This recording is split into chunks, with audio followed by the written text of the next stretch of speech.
भद्र पुरुष और उसके तोते की कथा। अलिफ लैला। पूर्व काल में किसी गांव में एक बड़ा भला मानस रहता था। उसकी पत्नी अतीव सुंदरी थी और भला मानस उससे बहुत प्रेम करता था। अगर कभी घड़ी भर के लिए भी वो उसकी आंखों से ओझल होती थी तो वो बेचैन हो जाता था। एक बार वो आदमी किसी आवश्यक कार्य से एक अन्य नगर को गया।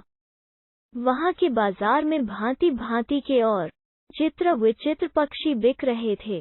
वहां एक बोलता हुआ तोता भी था।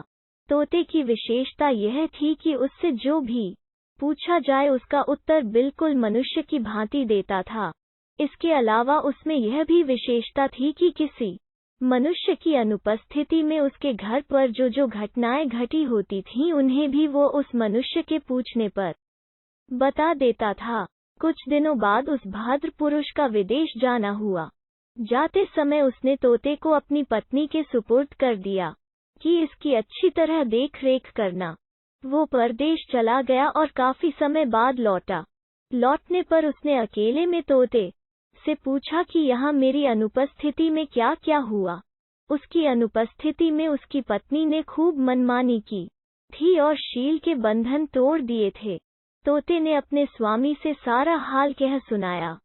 स्वामी ने अपनी पत्नी को खूब डांटा फटकारा कि तू मेरे पीठ पीछे क्या क्या हरकतें करती है और कैसे कैसे गुल खिलाती है। पत्नी पति से तो कुछ न बोली क्योंकि बातें सच्ची थीं, लेकिन यह सोचने लगी कि यह बातें उसके पति को किसने बताई। पहले उसने सोचा कि शायद किसी सेविका ने यह काम किया है।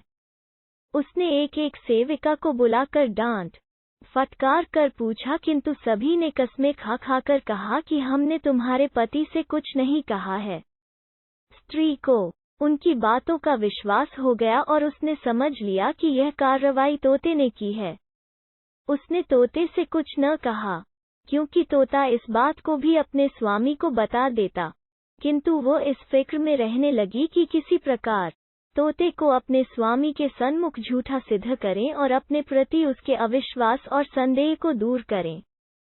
कुछ दिन बाद उसका पति एक दिन के लिए फिर गांव से बाहर गया। स्त्री ने अपनी सेविकाओं को आज्ञा दी कि रात में एक सेविका सारी रात तोते के पिंजरे के नीचे चक्की पीसे, दूसरी उस पर इस तरह पानी डालती रहे जैसे वर्षा हो रही है, और तीसरी सेविका पिंजरे के पीछे की ओर दिया जलाकर खुद दर्पण लेकर तोते के सामने खड़ी हो जाए और दर्पण पर पड़ने वाले प्रकाश को तोते की आंखों के सामने रह रहकर डालती रहे। सेविकाएं रात भर ऐसा करती रहीं और भोर होने के पहले ही उन्होंने पिंजरा ढक दिया। दूसरे दिन वो भद्र पुरुष लौटा तो उसने एकांत में तोते से पूछा कि कल रात को क्या क्या हुआ था। तोते ने कहा, हे स्वामी, रात को मुझे बड़ा कष्ट रहा। रात भर बादल गरजते रहे, बिजली चमकती रही और वर्षा होती रही। चूंकि विगत रात को बादल और वर्षा का नाम भी नहीं था, इसलिए आदमी ने सोचा कि यह तोता बगैर सिर पैर की बातें करता है, और मेरी पत्नी के बारे में भी इसने जो कुछ कहा वो भी बिल्कुल बकवास थी। उसे तोते पर अत्यंत क्रोध आया और उसने तोते को पिंजरे से निकाला और धरती पर पटक कर मार डाला। वो अपनी पत्नी पर फिर विश्वास करने लगा, लेकिन यह विश्वास अधिक दिनों तक नहीं रहा। कुछ महीनों के अंदर ही उसके पड़ोसियों ने उसकी पत्नी के दुष्कृत्यों के बारे में ऐसी ऐसी बातें कहीं जो उस तोते की बातों जैसी थीं। इससे उस भद्र पुरुष को बहुत पछतावा हुआ कि बेकार में ही ऐसे विश्वास पात्र तोते को जल्दी में मार डाला।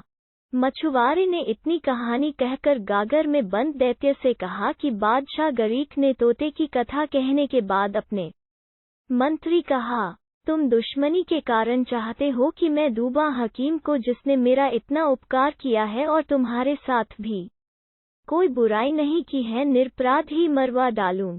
मैं तोते के स्वामी जैसा मूर्ख नहीं हूँ जो बगैर सोचे समझे ऐसी बात जल्दबाजी में करूं। मंत्री ने निवेदन किया, महाराज, तोता अगर निर्दोष मारा भी गया तो कौन सी बड़ी बात हो गई। न स्त्री का दुष्कृत्य कोई बड़ी बात है, किंतु जो बात मैं आपसे कह रहा हूँ वो बड़ी बात है और इस पर ध्यान देना जरूरी है। फिर आपके बहुमूल्य जीवन के लिए एक निरपराध व्यक्ति मारा भी जाए तो इसमें खेद की क्या बात है। उसका इतना अपराध है ही कि सभी लोग उसे शत्रु का भेदिया कहते हैं। मुझे उससे न ईर्ष्या है न शत्रुता। मैं जो कुछ कहता हूँ आप ही के भले के लिए कहता हूँ। मुझे इससे कुछ लेना देना नहीं कि वो अच्छा है या बुरा। मैं तो केवल आपकी दीर्घायु चाहता हूँ। अगर मेरी बात असत्य निकले तो आप मुझे वैसा ही दंड दें जैसा एक राजा ने अपने अमात्य को दिया था। उस अमात्य को अंततः राजाज्ञा से मरना ही पड़ा था। बादशाह ने पूछा, किस राजा ने अमात्य को प्राण दंड दिया और किस बात पर दिया? मंत्री ने यह कहानी कही।